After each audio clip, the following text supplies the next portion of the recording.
Hi, everyone. Thanks for joining today. My name is Reagan Sonnabend, and today I wanted to share some tips for some great DIY photography. Now, bear in mind, this is not something I would recommend that you keep in place long term for your property, but often we have a quick turnaround when we're doing a new setup. So you may have a need to have some interim photography until you can get a professional photographer in to really show off your space as best as possible. So we do new setups, both utilizing furnished and unfurnished properties all across the United States. Our home market is Chicago, but we also have a number of other properties and markets that we work in order to accommodate our clients. So just wanted to answer these questions that we often get about how to best show off your space in a pinch when you're having to do the photography yourself. So, first and foremost, thinking about the phones that we all have available today, there are some things that you may not use in your day to day that you can really utilize to do a pretty good job of photography for this type scenario. The biggest key that I have is to use 50% zoom. So, whenever you're getting started with your photos on pretty much any smartphone today, you have the ability to do that. And you want to take photos from all four corners of each space or each room. And certainly, there are some specific scenarios that can be more and less challenging, but I'll show some examples in one of my properties so you can get a sense of hopefully how that might help. You want to have every light on, every window open, blinds up, all of those kinds of things so that you get as much natural light in the space as possible. And also just bear in mind that you're really wanting to show off the space overall, how the spaces connect, the functionality of the space, not the furniture itself. So often we see photos that just show close-ups of specific pieces of furniture, which are not that helpful for folks that are trying to consider, how they could live in this space for months at a time, often while they're in transition. So I'll take an example here of a living room space in a split level home that we have in the western suburbs of Chicago.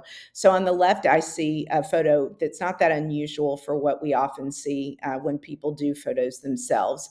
And then on the right, we've got kind of how you can make this better. So you do want to get in each of the four corners of this space. You want to do that zoom out, as I mentioned, and you can really see what a difference this makes. So instead of seeing just kind of the furniture, it gives you an overall sense of how everything flows together. In this case, you can see that you've got the living room, a dining space, and then the kitchen that connects. And then as you go around this space to the different corners, you can really see different features and how everything flows together. And then even in this bottom photo, you can begin to see more of how it connects to the outside. You can see the front yard, the amount of light that you have, and things like that.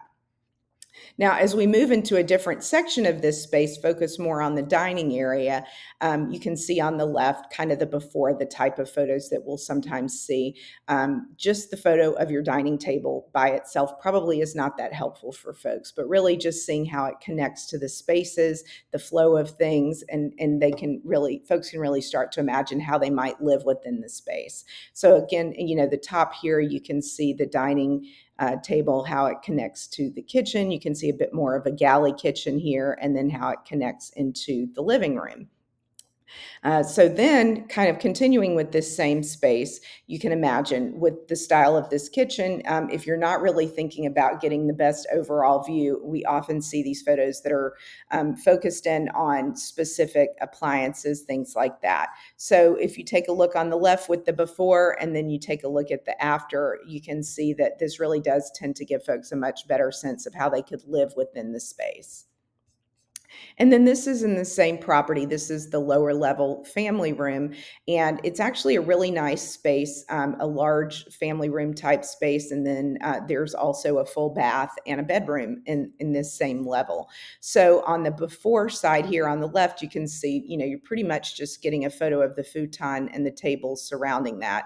But then we just want to go with that same approach of going from the four corners so folks can see everything there and how it all connects and the functionality of the space, and begin to imagine how they and their family might live there. So here in this top photo, you can see that you see the open doors on the left to the bathroom, on the right to the bedroom that's in this space. And then to the far right, you can see there's a hallway that is the exit to the backyard.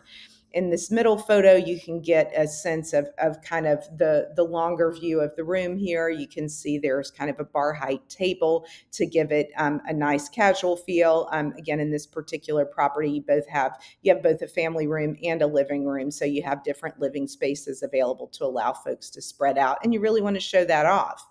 On the left here, you see that it's also showing how it connects to the laundry. And then again, you've got the open doors to the bathroom and the bedroom in this space below. So hopefully this helps, gives you some ideas about how you can do some interim photography yourself until you can get a professional photographer, which is what we always recommend. It is one of the best investments that you can make. It's not a huge expense, and truly the end result speaks for itself. I hope you found this helpful. Please leave comments below. Let us know other topics you want to hear us talk about, and look forward to seeing you again.